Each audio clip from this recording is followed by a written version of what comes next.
Your father was a doctor? My father was a doctor, yeah, he was a cardiologist. And so he worked very hard, yeah. So, but obviously what he was doing was useful. You don't have to discuss whether being a doctor is useful, I suppose. Although, if you ask my father would say what he did was no more useful than being a researcher into medieval history. I mean, if my father would say, well, what did I do? I just patched up people at state expense, and then they, died a few years later. They might have died earlier and saved the NHS some money. So in a sense, any job you can make it sound useful, or any job you can make it sound useless, I suppose. So that's kind of how you went into the job market eventually, with a very open mind as to what kind of jobs you wanted to do. I mean, the lesson I got from my father was that he was always working all the time when I was young. Actually, looking back on it, he didn't get back from work that late compared to modern times, but he used to get back at sort of 8 or 9 o'clock, and I used to think, you hardly ever see your dad, and he's always working, and he often had to sort of work at weekends at short notice because he was on call and this kind of thing. No mobile phone, so he literally had to be at the house in case the phone rang. So you were looking for something that would give you more freedom. Me, I sort of thought, I don't want to be working all the time like that. Yeah. But and what did you end up doing? I ended up as a journalist. It took me a long time to decide what I wanted to do. I didn't really know when I left university what I wanted to do. Yeah. So I taught English as a foreign language because I wanted to travel, and then, I don't know. So how did I get into journalism?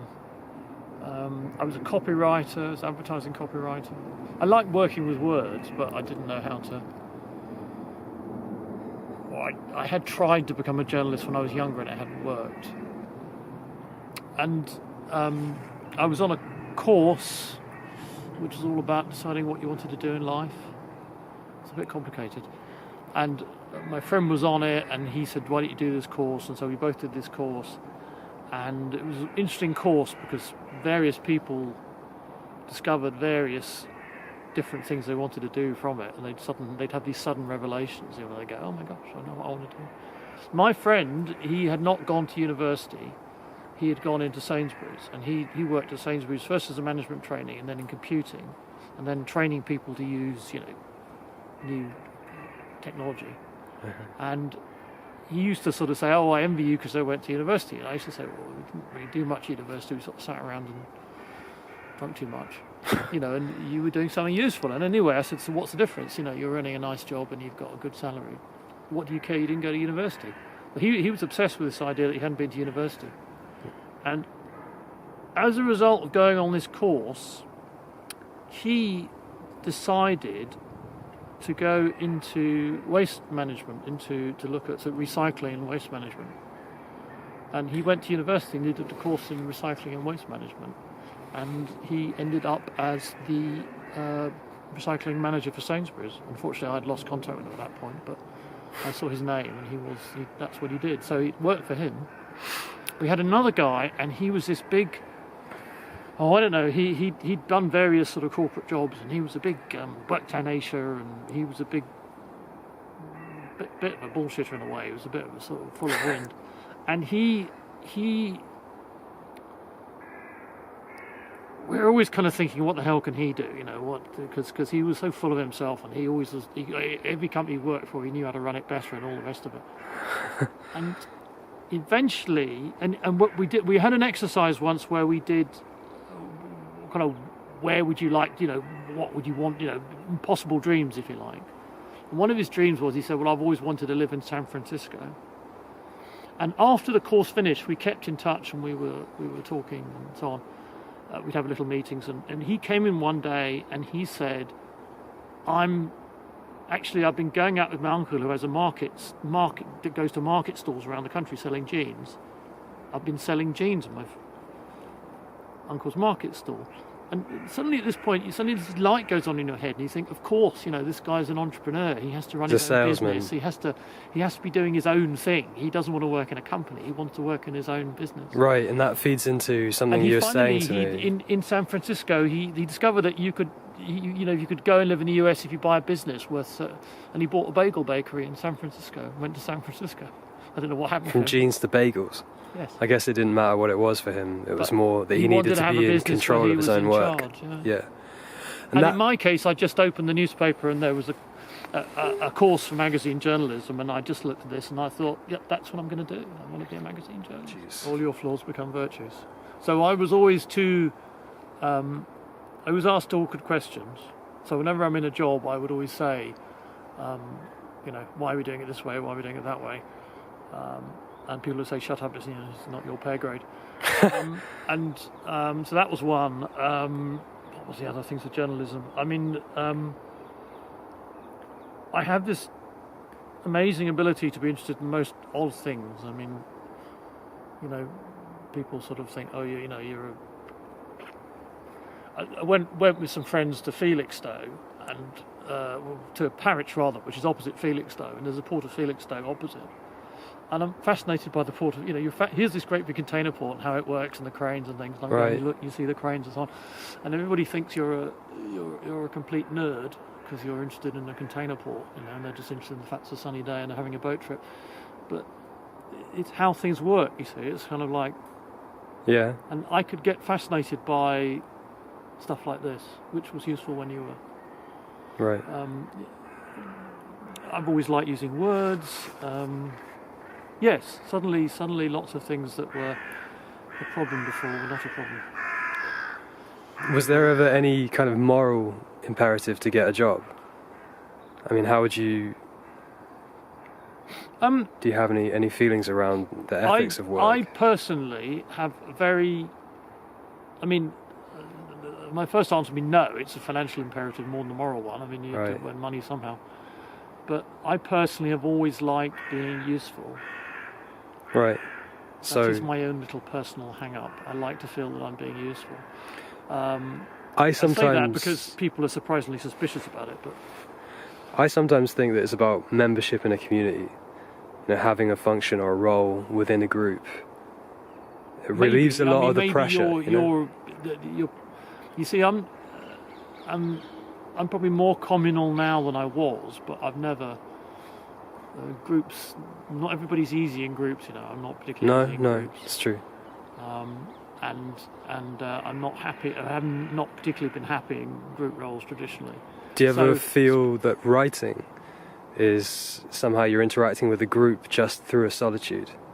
Well, the odd thing about being a journalist is it's all about, at least when I started, all about talking to people. It's all about interacting with people. And you have to talk to all sorts of different people, and they have to feel that you are on their side, that you understand them. It's very interesting at the present because of the Brexit debate, and I have a friend in France, and he's very pro-European. He's very idealistic about Europe, and I'm against Brexit. But he cannot understand if I say anything in which I show an understanding of the other side. If I say to him, well, what you have to understand is people think X, Y, Z. Yeah. He says, oh, you're being a traitor, you're condoning them. And it's like, no. You have to sort of... so I've lost my thread. You have to build bridges, communicate. But yeah, you have to be able to talk to people that have a completely different point of view from yours, or indeed, it doesn't really matter what your point of view is. It's not your job to have a point of view in one way.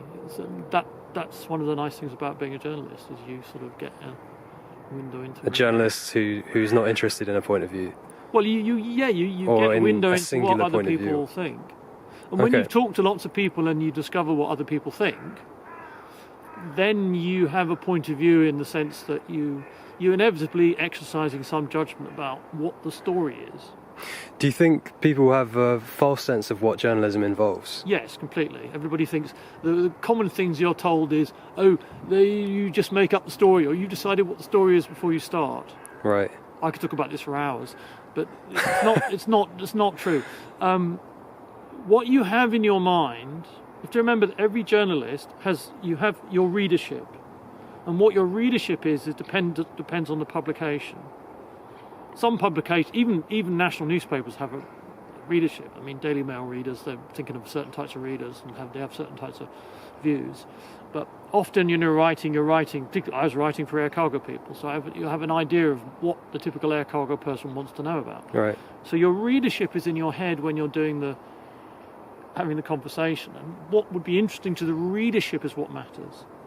Right. It's not what I think the story is, it's what I think they think the story is. Right. So, to give you an example, I did an interview with a large charter broker. They charter planes on behalf of clients.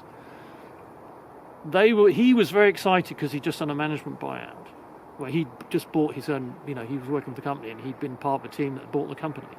For him, this was the big news. Yeah.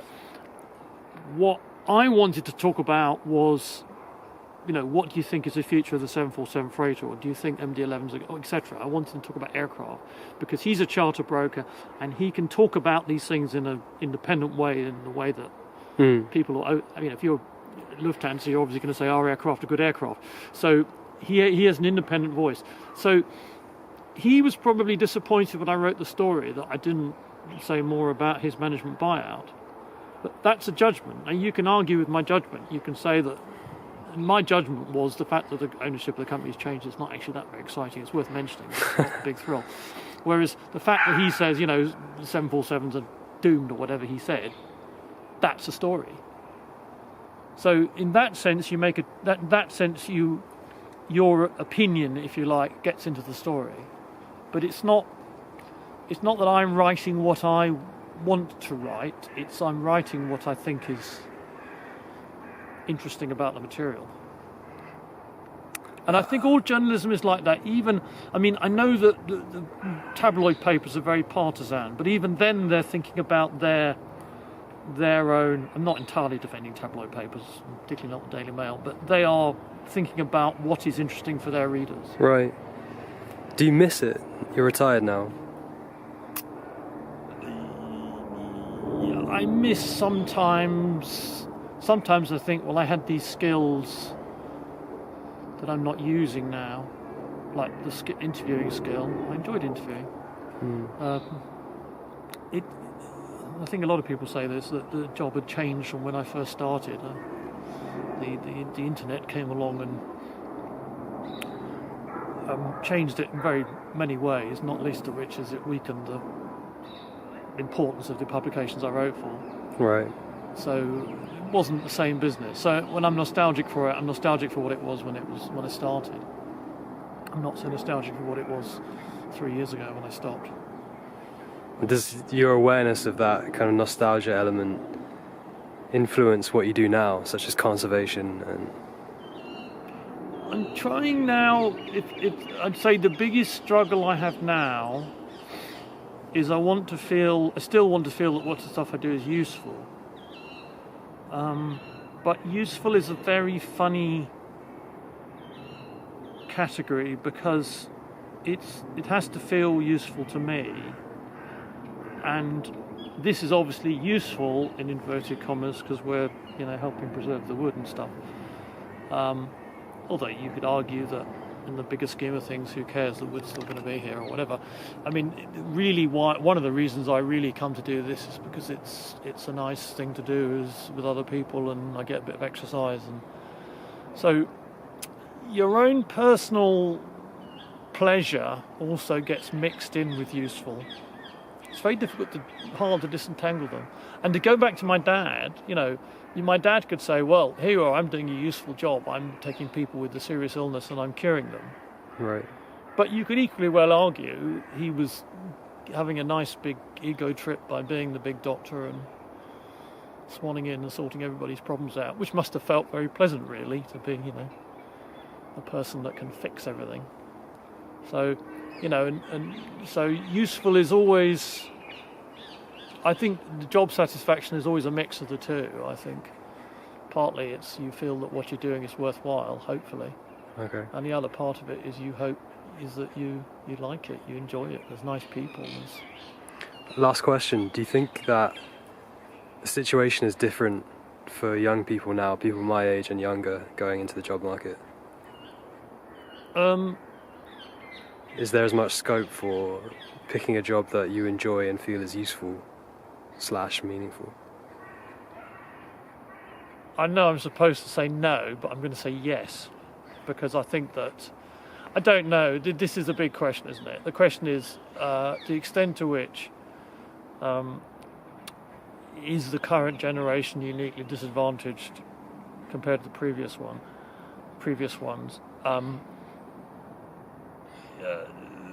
It's possible that baby boomer generation may have enjoyed some benefits that you don't, but you enjoy lots of benefits that they don't. You have the internet, you have connectivity, you have knowledge at your fingertips, you have communication tools of awesome power and scope. Some of the jobs that existed when I was young, i.e. being the kind of journalist I was, probably don't exist now, and they're being replaced with other kinds of jobs. But I suspect it was ever thus. I suspect that, when I was young it was the same way. It's a time of technological change. It's a time when society is changing, and there will be opportunities there, and there will be some opportunities that disappear. There's a lot of talk in the newspapers and from politicians about creating more jobs. I don't think as if that were in itself enough to get them elected. And I feel to some extent that they've locked onto something that people widely believe, and if they say that, they'll come across well. I think the moment we're seeing a big effect from technology, and we're seeing we had big effects from globalization.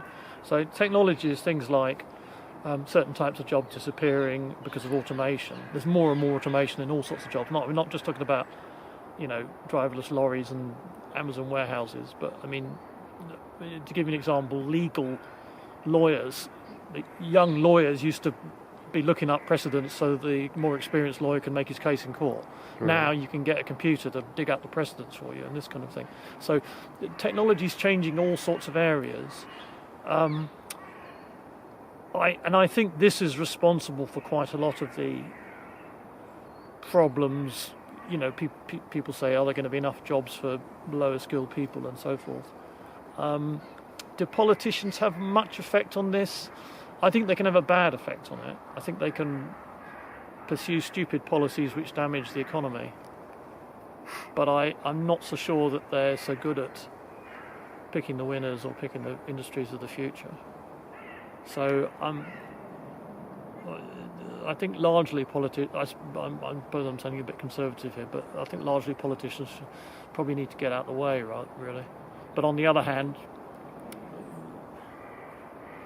maybe I'm rambling, but we believe in there was this period when everybody just believed in the market and you just let free economics do what it wants, and I think we've pulled back from that a bit too. I think we now believe perhaps in more regulation, and perhaps government has to poke a little bit or put his hand on the tiller a little bit, but I'm just not sure. I guess my question came from a place of wondering if work as a kind of very elastic and undefined concept being used all the time in order to justify certain kinds of policies and gain votes, and also from the public to criticize those in power, if this very generally used and I feel confused concept of work